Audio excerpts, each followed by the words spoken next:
안녕하세요. 지연이 아빠입니다. 영상 시청하시기 전 구독, 좋아요, 알람 설정 부탁드립니다. 이번 영상은 충남 부여에 있는 노지에 캠핑하러 왔습니다. 부여라고 말하면 대충 어딘지 알 수 있는 곳입니다. 백제의 숨결이 살아있는 수도입니다. 어느덧 가을은 지나가고 겨울이 온 것 같습니다. 밖에서 뛰어놀 때가 엊그제 같은데 이젠 추워서 텐트 안에서 난로 피워가며 지내야 하는 추운 겨울이 온 것 같습니다. 사춘기가 온 건지 요즘 들어 부쩍 아빠한테 말대꾸하는 녀석. 조금 컸다고 이제는 아빠한테 이기려고 그러네. 딸 키우는 아빠로서 서운해집니다. 하지만 서운함도 잠시 허기진 배를 달래기 위해 일단 배부터 채워야 했습니다. 동네에서 미리 포장해온 족발이 있어서 잠시 허기진 배를 달래고 지연맘이 만들어주는 간식을 먹었습니다. 워낙 손재주가 있는 사람이라 만드는 것도 빨랐습니다. 남는 사과로 아이들에게 피카츄 모양을 만들어 주었고 그걸 받은 아이들은 엄청 좋아했습니다. 신이 나서 점프하는 녀석들. 역시 아이들은 사소한 것에 관심을 보이고 감동받는 것 같습니다. 흔히 말해서 복권 1등이 될 확률을 아시나요? 840만 분의 1입니다. 제가 왜 갑자기 복권 이야기를 하냐 하면 같은 카라반 주차장에 계시는 회장님을 만났기 때문입니다. 아무 약속도 없이 대한민국 그 많고 그 넓은 노지에서, 그것도 바로 옆자리에서 만나게 될 줄이야. 처음엔 당황스러웠습니다. 갑자기 전화가 와서 이번 주는 어디 갔어? 라고 물어보시길래 부여요 라고 대답했습니다. 그런데 회장님 하는 말이 더 놀라웠습니다. 이 차랑 비슷한 차가 있는데 빨간 뿔이 달렸어.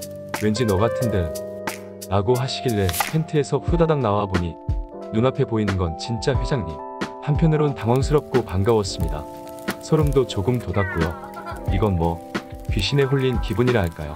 캠핑 같이 가서도 자리 못 찾아서 헤매고 마중 나오라고 하는 판에 이건 뭐 GPS 위치 추적기 달았는 것처럼 와있으니 놀라울 따름입니다. 항상 서글서글한 성격의 술 좋아하고 형 동생들 좋아하는 사람으로 봤는데 아이들 챙겨주는 걸 보고 깜짝 놀랐습니다.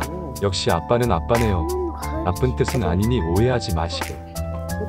카라반에 혼자 가는 것이 무서웠는지 같이 가자고 하는 민승이 녀석. 맨날 이상한 거 보니까 무섭지. 이제 그런 것 좀 그만 봤으면 좋겠구나. 불멍하기 위해 장작을 6상자 사오셨다고 합니다.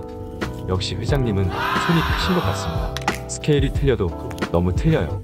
오늘 회장님 덕분에 아이들이 스파클러 불꽃놀이도 하고 마시멜로도 구워 먹고 불멍까지 해서 즐거웠는 것 같습니다. 다음날 아침, 회장님이 부여시티 투어 탑승권을 구매하기 위해 서둘러 아침 일찍 표 예매하러 갔습니다. 물론 저희 것도 포함입니다.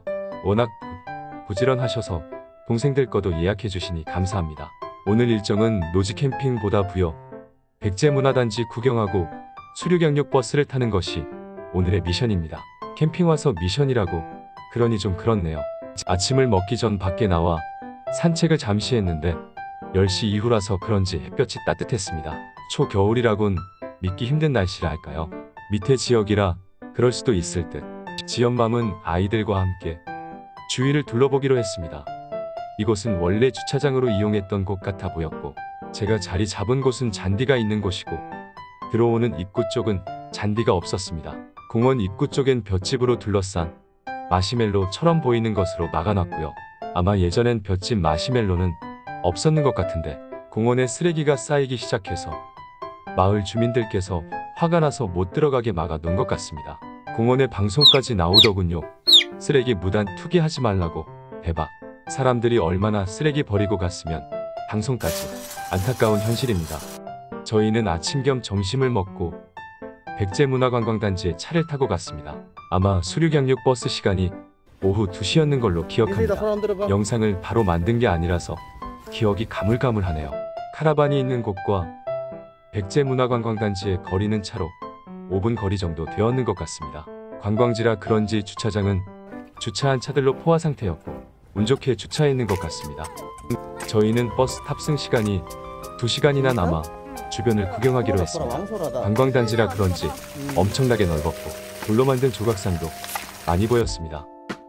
조각상 위에서 사진 찍는 아이들. 그런데 민승이 표정이 별로 좋지 않아 보였습니다. 높은 곳을 싫어하는 녀석이라 무서웠는지 표정 관리가 안 되네요. 점프를 못해서 연습시키려고 지연맘이 다가가자 잽싸게 도망치는 녀석. 거봐, 연습하니까 점프할 수 있지. 무릎 높이는 점프해도 되니까 겁먹지 말고. 알겠지? 조금 걷다 보니 눈앞에 보이는 것은 놀이공원에 있는 어린이용 기차처럼 보이는 것이 있었습니다. 사비로 열차라고. 워낙 백제문화관광단지가 크기 때문에 이걸 타고 전문가의 설명을 들으면서 이동하는 것 같았습니다. 지연맘이 표를 예매하러 간 사이 우리 집 고집쟁이 서련이 녀석이 뭐가 신기한지 혼자 돌아다니다가 지연이한테 잡혀오고 말았습니다. 밖에 나와서 동생들 잘 챙기는 우리 지연이 멋지네. 저희는 다음 코스로 이동하였습니다. 어딜 가든 코로나 때문에 열체크는 필수인 것 같습니다. 눈앞으로 지나가는 붉은색 사비 열차. 조금 있으면 우리도 편하게 관광을 즐길 수 있을 것 같았습니다. 양쪽으로 지나가는 전기 자전거. 우리도 타고 싶었지만 탈 수 있는 인원이 3명. 2대를 대여해야 되는데 유일하게 우리 집에서 자전거를 탈 수 있는 사람은 저밖에 없었습니다. 그리고 전기 자전거도 몇 대 없어서 탈 수 있는 상황도 아닌 것 같았습니다. 저희는 그 넓은 궁을 걷고 또 걸어야 했습니다.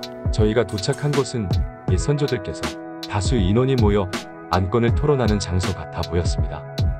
그리고 눈앞에 보이는 대형 스크린, 3D 캐릭터의 사람이 나와 말과 자막으로 역사를 설명을 해주었습니다. 아이들은 신기한지 한참을 구경 끝에 다음 코스로 이동했습니다. 밖을 걷다 보니 노란 꽃으로 주위를 예쁘게 만든 정원을 보게 되었고 그곳을 지나 절로 보이는 곳으로 우린 이동하였습니다.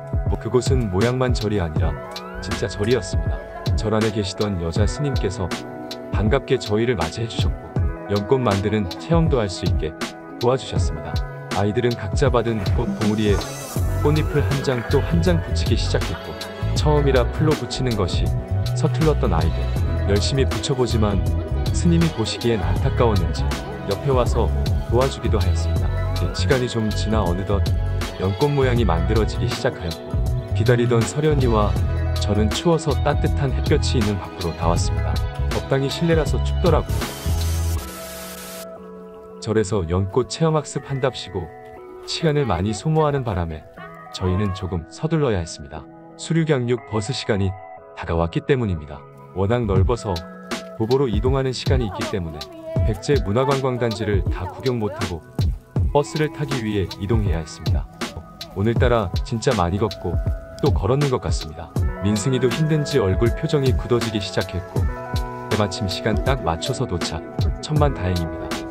눈앞에 보이는 수륙양육 자동차. 실제로 보니 장난 아니었습니다. 우린 버스에 탑승하였고 안전벨트 착용 후 버스는 출발하였습니다. 버스에선 관광 가이드처럼 생긴 여성분이 마이크를 잡고 수륙양육 버스에 대해 설명해 주었고 혹시 모를 사고에 대해 안전, 보호구, 탈출 방법에 대해 자세히 설명해 주셨습니다. 차로 5분쯤 이동했을 때쯤 눈앞에 보이는 것은 물이었습니다. 차량이 입수할 때 사람들은 소리를 질렀고 저 또한 환호의 소리를 내뱉었습니다. 처음 타보는 거라 겁도 났었고 혹시나 사고라도 날까봐 신경이 곤두서 있는 상태였습니다. 다행히 버스는 입수하고 좀 지나 안정감은 찾았고 저 또한 긴장이 풀려서인지 졸리기 시작했습니다. 오늘따라 많이 걸어다녀 피곤해서 그런지 민승이 녀석도 졸려서 잠시 눈을 감았고 저 역시 눈을 잠시 감았는 것 같습니다. 좀 전만 해도 물에 있었는데 어느새 육지에 도착.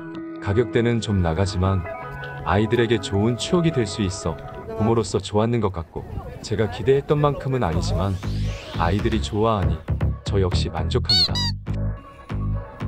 저희는 다시 백제문화관광단지 행사장으로 들어왔고 지역 경제에 작은 보탬이 되기 위해 소소한 물건들을 구입하기 시작했습니다. 행사장은 생각보다 크지 않았고 주변을 살펴보니 어릴 적 놀던 달고나를 발견하였습니다. 오징어 게임으로 엄청 유명해진 달고나. 인기가 장난이 아니었네요. 저희 아이들은 줄을 서서 게임을 해야 했고 바늘로 열심히 모양을 찔러보지만 안되네요.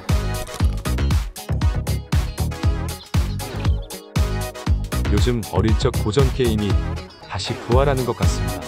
제 눈앞에 보이는 건 딱지입니다. 유년 시절 신문지로 만들고 박스로도 만들어 동네 친구들이랑 딱지 치던 시절이 생각이 나네요.